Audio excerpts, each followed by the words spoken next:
Good morning, everybody.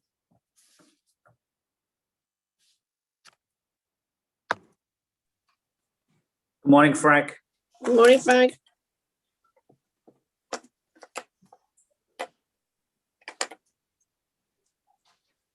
Juan, are you ready to go? Or Kerry? Good morning, Counselor. I am ready to go when you are. Okay.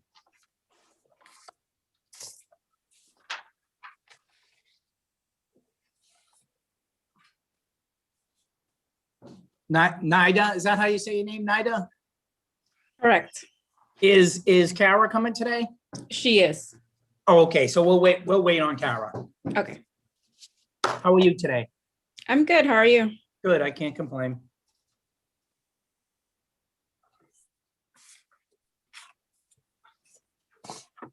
Oh, hi, Kara, how are you? Good, how are you? Good, good. Kerry, we're ready when you're ready. I'm clearing the screen share now.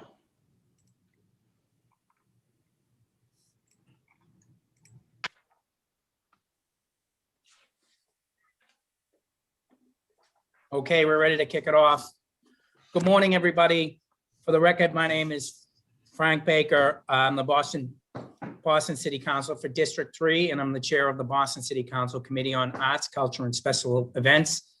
Today, I'm joined by my colleagues. I don't know what the order of arrival was, but there's just two of you, Councilor Flynn, District 2, and District 9, Liz Braden. Yep. Thank you, everybody, for coming by. In accordance with Governor Baker's March 12, 2020 executive order modifying certain requirements of the open meeting law and relieving public bodies of certain requirements, including the requirement that public bodies conduct its meetings in public places that is open and physically accessible to the public. City Council will be conducting this hearing virtually. This public hearing is being recorded in live stream at boston.gov/city-council-tv. It will be rebroadcast on Xfinity Channel 8, RCN Channel 82, Verizon Fios Channel 964. And also, we will be taking public testimony at the end of this hearing. If you wish to testify via video conference, please email shane.pack@boston.gov to sign up. When you're called, please state your name and affiliation or residence and limit your comments to no more than 2 minutes to ensure that all comments can be heard. You may also submit written testimony by emailing ccc.ac@boston.gov. Today's hearing is on docket number 0348, a message and order authorizing the city of Boston to accept and expend the amount of $245,900 in the form of a grant for the FY21 Local Cultural Council Program, awarded by the Massachusetts Cultural Council to be administered by the Office of Arts and Culture. At this point, do any of my colleagues have opening statements? Eddie? Thank you, Councilor Baker. I don't have any opening statements. Looking forward to learning about the grants, but also wanted to say thank you to the dedicated team from Mayor Walsh's staff that are here today doing outstanding work. So looking forward to their testimony. Thank you, Councilor Baker. Thank you, Councilor Flynn. Councilor Braden? Thank you, Councillor Baker. I'm happy to be here this morning. I'm just looking forward to hearing how about this grant and how we propose to use it. Thank you. And thank you to all the folks who are here to testify. Thank you, Councilor Braden. And with that, I'll turn it over to Kara or Nada, whoever is going to speak. Just state who you are, where you're from, and go from there. Great, thank you, counselors. I'm gonna get us started, and Nada is our Director of Administration and Finance and can help answer any questions that you might have. So I'm Cara Elliott Ortega. I'm the Chief of Arts and Culture for the city with the Mayor's Office of Arts and Culture. And I'm going to tell you a little bit about the Boston Cultural Council grant, which is the funding that you would be voting on. So the Boston Cultural Council is a city commission staffed by the Mayor's Office of Arts and Culture, tasked with awarding grants to local nonprofits that offer arts and culture programming in Boston. These grants are for organizations that benefit the public by offering arts and cultural programming in all of our local neighborhoods. We give grants for general operating expenses to organizations with budgets under $2 million.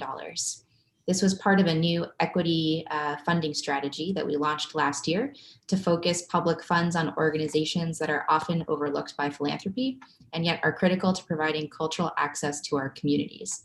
The specific amount organizations are eligible for depends on their budget size, and the largest amount that we award is $5,000.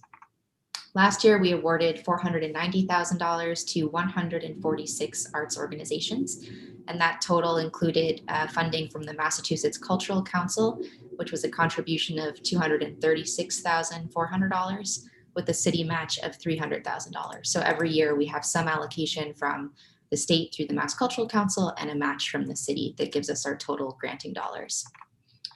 Organizations are evaluated on a series of criteria, including contribution to the cultural vitality of the community, meaningful representation of Boston's diverse communities, especially the communities that they are serving as specific organizations, meaningfully serving historically under-supported constituencies, benefit to the public, and reflection of the goals of the Boston Creates Cultural Plan, which launched in 2016 and guides all of our work.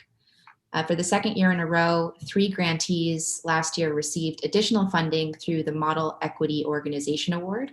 And those were additional grants of $5,000 each for doing exceptional work, both internally within the organization and externally through their programming in a way that aligns with the Boston Cultural Council's equity statement. The winners of that 2020 Model Equity Organization Award were City Ballet of Boston, the Powell Art Center, and Company One Theater. Since this is going to be our second year with new guidelines, I also want to give you a sense of who we would be supporting in 2021. Over 150 grants this year, through over 150 grants this year, we'll be reaching every neighborhood in Boston. And we're proud to share that the majority of this year's grants are going to our smallest budget category, nonprofits with budgets under $250,000 a year. And I should say a lot of those are much, much smaller than that, under 50 or under 10,000, really powered by volunteers in their communities. These groups bring theater, design, music, dance, literary arts, and media to their communities through arts education, fairs and festivals, exhibitions, presenting series, different kinds of social services, publications, and through cultural spaces. After a very intentional communications push this past fall, a quarter of our applicants this year have never received funding from the Boston Cultural Council before. So that really demonstrates that we're really continuing to expand our reach to support arts, culture, and creative work that maybe has never had access to grants or seen that grants are available to them. Lastly, as a group, this year's grantees spend over will spend over $8 million annually on artists, showing how much these organizations and our public funds directly create economic opportunity for Boston's diverse creative workforce. And that could be anything from hiring young people to an artistic fee to be a part of a production. It really runs a wide span of different kinds of gigs and opportunities. At a time when statewide losses to arts and culture nonprofits exceed $484 million statewide due to the pandemic, it's vital that we support Boston organizations in every way we can. And I'm happy to answer any questions.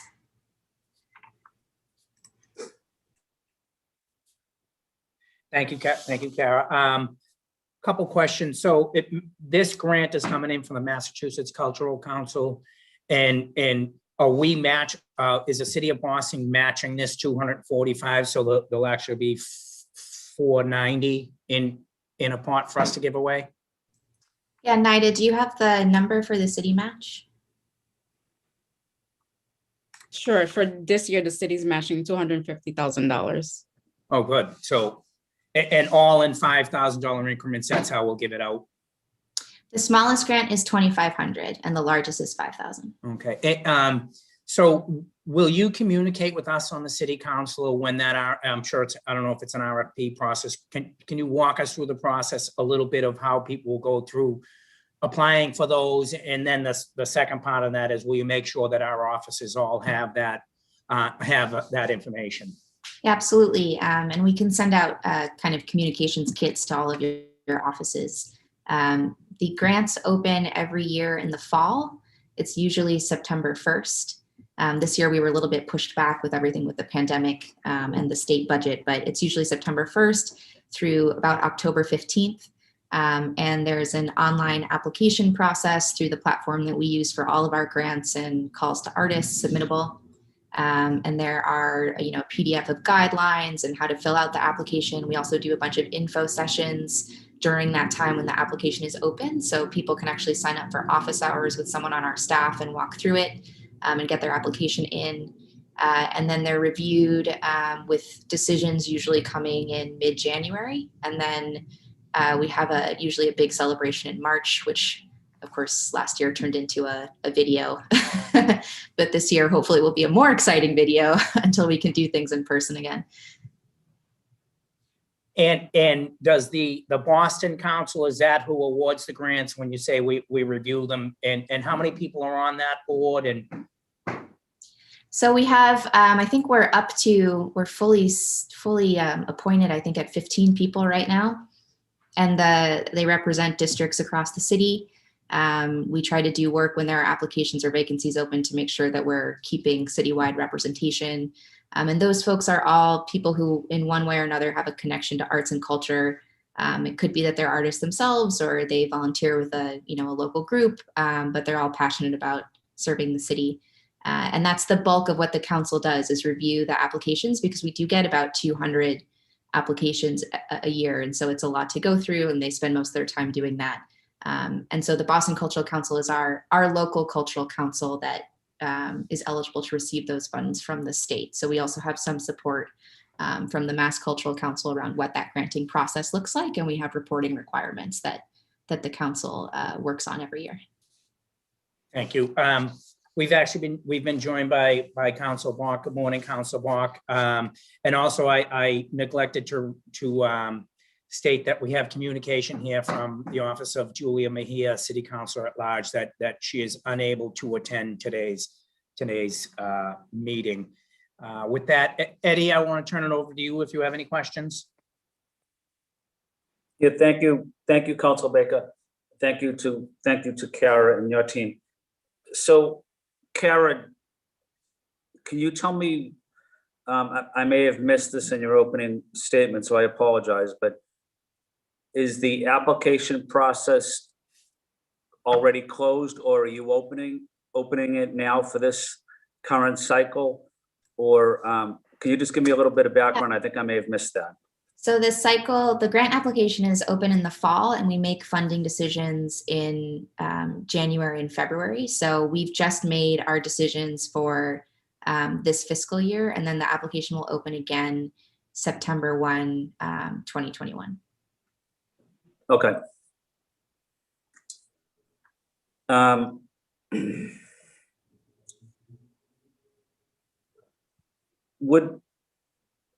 So you recently funded various groups then? Yeah, so we have grant decisions Is that going out just this past week to about 150 organizations. Oh, okay. And you mentioned, Councilor Baker mentioned that in his comments that we would be receiving those lists of awardees. Okay. Was there anything unique in any of the applications that you were looking for in terms of whether thinking outside the box or bringing people together that may not have been in the traditional artist community, or trying to reach BPS kids? Was there anything unique that you were trying to focus on? Yeah, well, this past cycle was I think particularly challenging because of COVID. So without the ability to gather people, we even had a section, where we asked for people's budgets, where we said, we understand that this has been a really unusual year. If you don't have your regular budget, or if everything's changed, just explain to us what's happened and what you've been able to do. And I think the thing that's been pretty remarkable is how much people have kept working. So even though they haven't been able to gather in person and do their normal work, They've been doing virtual events. I've been pretty blown away with how much people have been engaging youth, even online, through creative youth development work and organizations that do creative youth development and work with young people who then pivoted to helping with food access in their communities and really being touch points for their families. So I think that, there's been some really amazing work in terms of work with young people specifically, but this was definitely an unusual year, and people just ate the costs in order to keep providing something over the course of the year. So we have been looking more and more to get a sense of who really is being served by organizations. So we have questions in the application to really get a sense of, are you working with specific populations? A lot of those are young people. So that definitely stands out. And people also can say if they're working with specific neighborhoods. So I think, we're always trying to evolve our applications and get to know all of these groups so that we get a much finer sense of, who they're working with and how they're representing those communities. So we'll keep evolving on that, and we can always provide more information to any of the counselors who want to see, who's doing what in your areas and how they're describing their work. Thank you, Kara. I don't have any more further questions. I'd just like to make one comment. Maybe it might be helpful. Is when I was growing up, I wasn't really exposed to arts in school all that much, but I have a great appreciation for it as I got older, especially trying to expose my own kids to arts and culture. But whatever we can do to expose our young children, students, to arts and culture and theater, music, I think it develops them much better and makes them better people as well. So I just want to say thank you, Kara, to you and your team, and thank you, Councilor Baker, for your leadership as well. Thank you, Council Finn. Councilor Braden? Thank you, Mr. Chairman. Thank you. This is a very exciting grant. I'm very impressed with the fact that you're giving pretty small sums to a large number of different organizations. If you have a very limited budget, $5,000 can go a long way. So I look forward to getting the list of different awardees and digging in to see what's happening under the surface in Alston, Brighton, in my district here. We just had a recent project by the high school and folks in Brighton High, a photography project that was documenting their experience of COVID, which just came out last week, which is really, really impressive and helpful to, as a way of expressing their experience and sharing it with other folks so we increase understanding of what the challenges are. So in terms of how many grants did you say we're sending out this cycle? 150? About 150. I think it's 152, maybe something. And is that about the average every time?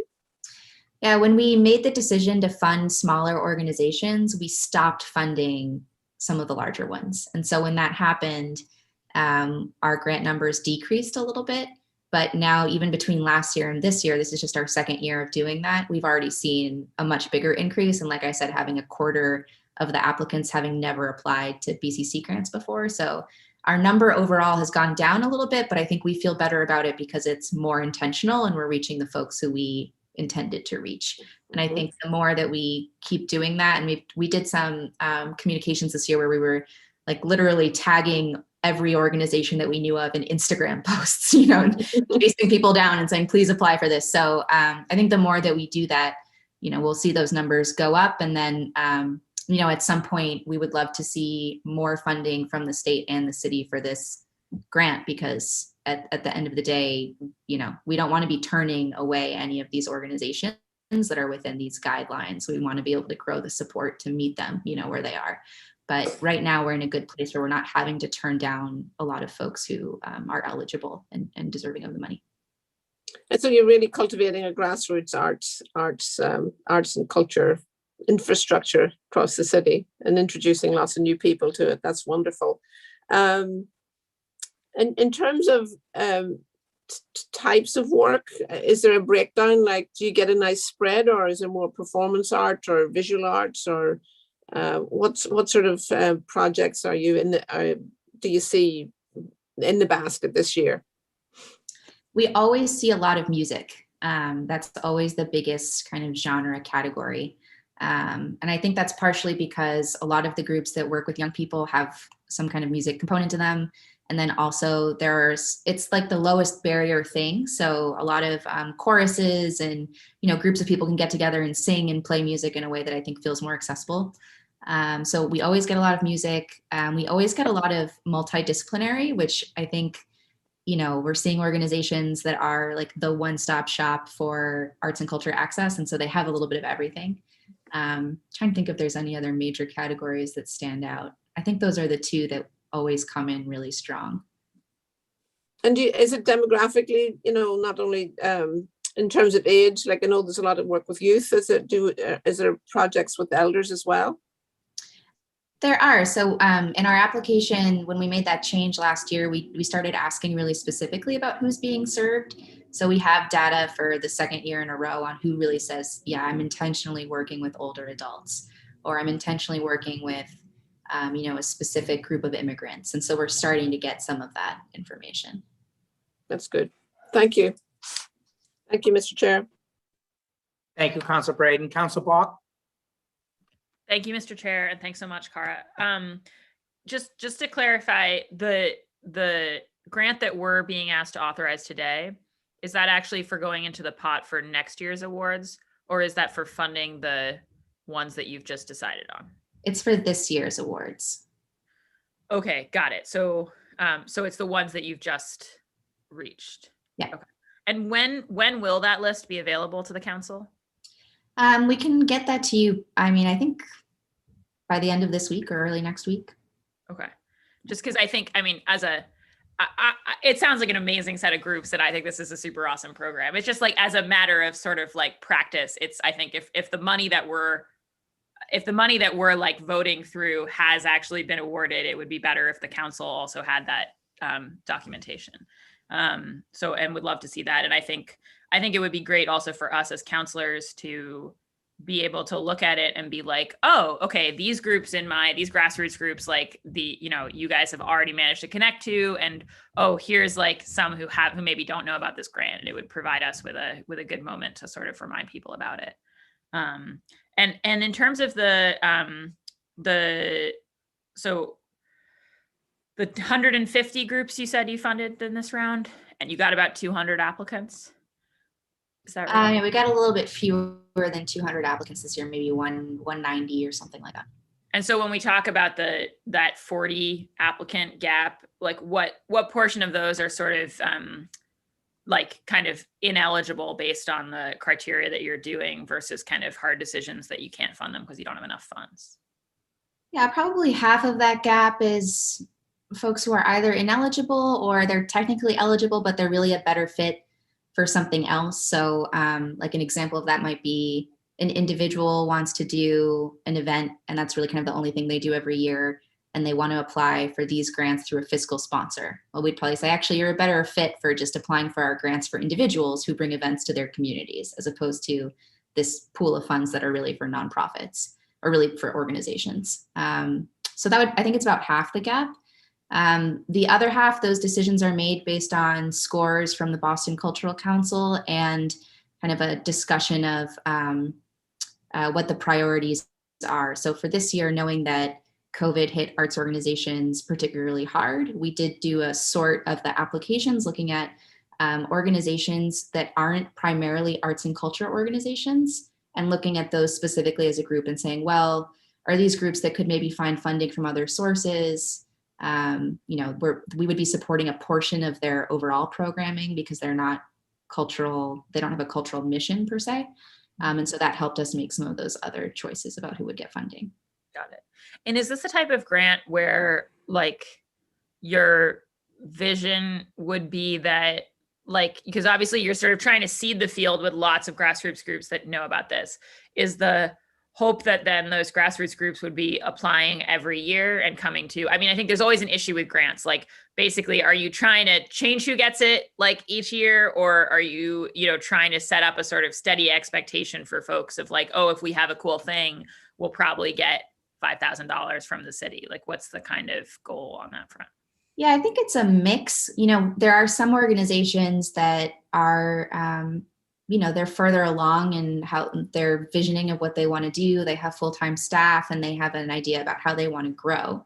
And if an organization wants to grow, then ideally this grant could be, a stop for a couple of years where they get used to the grant application process. They then get plugged into our office. They hear about other opportunities. We get to know them, and then they start to get access to other things that are going to be bigger than $5,000. So I think that's one piece of it. But we also believe that there's a lot of good reasons for having just a grant that's available, and maybe somebody applies to that over and over and over again, but it supports that one critical thing that they're providing. We think that that's okay. And there's a lot of groups that aren't on a growth path. They're, like I was saying earlier, like maybe one person who's getting a stipend and a few volunteers, but they do what they do every year, and that has an impact. The other thing is that having some kind of unrestricted general operating funds available from the city helps drive a lot of innovation. So there's artistic risk taking that won't happen with larger grants that have, maybe a lot of hoops that you have to jump through. You have to deliver a really particular kind of thing. And this is something where you just get funding to do what it is that you're doing. And so that lets people kind of innovate and do different partnerships and be able to, take some risks and chances. So we feel like that's an important part of the ecosystem. But I will say all of this is based on, the research and our understanding of the field in Boston and where money goes to support the arts. So they're just we're filling a really specific need that nobody else is doing. No one else is funding these organizations. Mm-hmm. And do you have, obviously there's a lot of ones that are serving youth. Do you have any like youth-led organizations or collections of people reaching out for these grants? For youth-led work, that's a good question. If we do, it would just be one or two, I think. I'd have to go look at the grant list to see that. But in general, if there's any groups that you think should be on our radar for this grant, or just more broadly, you should feel free to send us who those are, and we'll, have a get to know you and make sure that they're, on a path for whichever opportunity and funding opportunity that there is through our office. Awesome. Yeah, no, just thinking about, we had youth last summer, we sort of ran an impromptu Success Link program because we were all trying to offer youth jobs, and it had an arts component, and it was just really great to see how many of the youth are sort of like plugged into an art scene and interested in kind of processing political and social issues through that lens. And so, just thinking about those opportunities. It sounded like this is for organizations, not individuals, but you don't have to be a like formally filed 501c3, right? That's right. Yeah, we'll provide a list of kind of common fiscal sponsors to people and help them decide if that's the right way for them to go. Got it. Okay. And and then just looking forward to seeing the list, and excited about this. I think these kinds of seed things are really important because, like you say, lets people be imaginative, right? And like, I think about, this wasn't actually done through this program, but we have these Fenway beautification grants that came out of a whole Red Sox development process 10 years ago. There was an amazing one that someone did this year. Well, Operation Peace did, where they interviewed like a whole bunch of Fenway residents, each outdoors in masks. And then they did a projection on a wall in the Fenway at night of like everybody telling stories about sort of their silver linings of getting through COVID. And then a bunch of the neighbors all came out and watched it. And it just reminded me of the ways in which like art brings people together. Very, very grateful for your work. And just so I know, when people apply for these things, September 1st to the 15th of October, then they're going to hear about it in the spring, like they're hearing about it now. And then what's the sort of period of time in which they need to use the money? It's for the year. So we follow up with them the following winter, usually we have in the past on grant reports. I think given everything that's going on with the pandemic, we're and probably changing that reporting structure a little bit. But Nida, when do we usually send that out? We usually send it out in late fall, and it's usually like a one pager. It's a quick turnaround. Awesome. Great. Well, I think this kind of, our seeding work is awesome. And so glad you guys are doing it. And thank you so much. Thank you, Mr. Chair. Thank you, Council Bach. Kara, so very little restrictions on the 5,000. It's short money. So like you could come up with an idea, and it's not like, oh, that doesn't fit into the parameters of what this grant is. It's very kind of, we're trying to generate something here. Would it be safe? Will that statement be safe? Yeah, I think so. And, this is why we started asking about how much funding each of the applicants spends on artists and like creative workers specifically, because we know that when the organizations are really, really small, almost all of that money just goes directly into paying people as a part of the work. So that's been one of the things that we're trying to track and understand, is how much of these small organizations are really just geared towards paying the people who are working with them. Yeah. And if we identified, or if you identified an organization that, maybe they would do better things if they could get more money. There are opportunities there to increase this grant, or would you direct them towards maybe a different source of funding? I think we would direct them towards a different source of funding.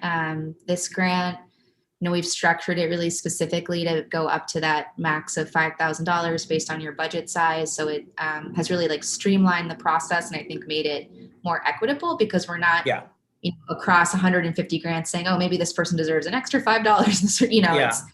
It gets a little bit messy. There are a lot of conversations now about whether we should use this pot of money slightly differently to have some larger opportunities within it. And I think it's a real tension, just because the pie is limited. The idea of making larger grants to fewer groups is just really challenging I think for the council and for us to kind of wrap our heads around. But we would love for there to be kind of a second tier of grants that are more in like the $10,000 to $25,000 range. But it doesn't. If there's an open application in the city that does that, and by the city I mean lowercase city in Boston. Yeah. So we're trying to do something specifically and get more people involved. And if they show that we can invest more, there's other ways to do it there. Yeah, we can at least point them to the state. Yeah. Okay. I don't have any more questions on this, but I would, Kara, if it's okay, would you indulge me for a minute? Liz and I met back before COVID, whenever that was there before COVID, and we had talked about a cultural district in Brighton. What should, in COVID, of course, the first step on that is to have a community meeting and get out there and generate some just some interest. What do you think, or is there something that we could be doing now, short of having a big Zoom meeting? Is there anything that we could be doing now? Like, can the district city council from Brighton maybe do quiet work with organizations and maybe file an application with the Mass Cultural Council? Can you just talk on that a little bit? I know it's off topic, but I have you here in front of me. No problem. So, and Councilor Brandon and I had a conversation about this as well, in terms of what's the order of operations. For the state cultural districts, in my opinion, the most important thing is figuring out who is going to be the managing partner who is located in the district. So for all of our other districts, there's a nonprofit that signs an MOU with us that says, we're the ones who are going to be doing at least some, communication and some kind of like minimal package of work related to the district. Could be a Main Streets organization or something like that. We've been in conversation with Main Streets generally about what that could look like if that were just housed at a Main Street. I know there's already a lot on the Main Streets, so it depends, on what that person's setup is. And we could always work with them to think about how to support cultural work, through other grant opportunities or support around the district. So there's a path forward there, but I think just figuring that out and making sure that there's community buy-in around who that entity is and trust in that, that the managing partner is going to be connected with the arts community and be communicating with the arts community. That's probably the work that could happen now. And I would say also reaching out to the Mass Cultural Council, the person who works on these districts in our area, who we have a relationship with, and maybe having a conversation now about where they are with the program. There's new leadership at the Mass Cultural Council. I don't know if they're thinking about making changes to it. It's taken a really long time for the Little Saigon district to get approved. That's coming now before the board, I think this spring. So it's taken, an additional, year and a half. So I think those kinds of things, it might be good to have a conversation with them and see what they're thinking, because I think that's been tough to do a lot of community work, have the hearings, go through the application process, have the groups on board, and then, to have to wait or feel like it's not really clear. It can be a little tricky. And is the same woman in charge of the Mass Cultural Council? Do we have her name? It's a new person. So it's Michael Bobbitt, who just started and comes from the theater world. Great guy, super well respected. We're really excited that he's there. But he just started about a month ago. Okay, so we'll give him a month before we start barraging him with calls. Yeah, and the way we did that in Fields Corner was a Vietnamese group formed a new group and then partnered on with Main Street, because Main Street had somewhat of a hole, not necessarily engaged with the Vietnamese community. So hopefully they're gonna the Vietnamese group will help Main Streets with language and figuring out how to get more Vietnamese businesses in the Main Street fold. So Liz, I hope that helped a little bit there. Thank you so much. I have to apologize. I have to jump off for another meeting, but thank you so much. And we will continue our conversation about the cultural district. I'm really, really excited to dig in on that. Yep. Thanks, Liz. We're finishing up here anyway.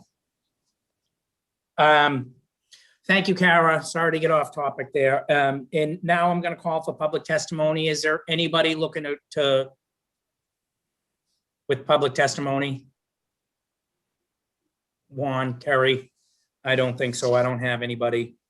I don't have anyone, but if the folks in the waiting room would like to raise their hands, if they'd like to contribute, we can advance them. Okay, we'll give them a minute. And in the meantime, Council Flynn, Council Block, any more questions? No, Councilor Baker, no questions. Thank you. Okay, and Kara, just for moving forward, if we could get a list of who the people receiving the grants are, and whatever information you think would be pertinent for this. Yeah, and we'll, the only reason I say it might take a minute is just that there's a lot of organizations that might have an address that's not in your district, but do work in your district. And so we have to look at that and think of we're going to share that information. I mean, Kara, $5,000, if they're in there doing something, and the 5,000, it's not like they're going to break the bank. If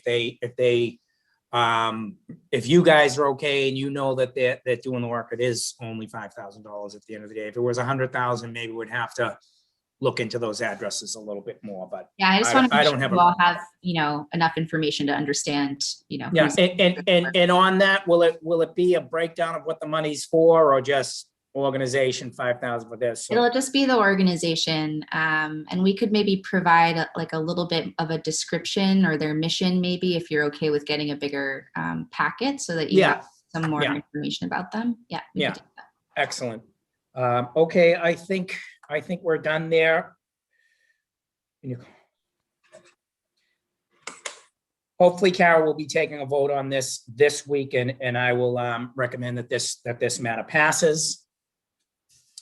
Everybody have a great day. And with that, I don't have a gavel on me, but this meeting is adjourned. Thank you, everybody. Have a good day. Thanks so much. Okay. Thank you, everybody. Bye. Bye.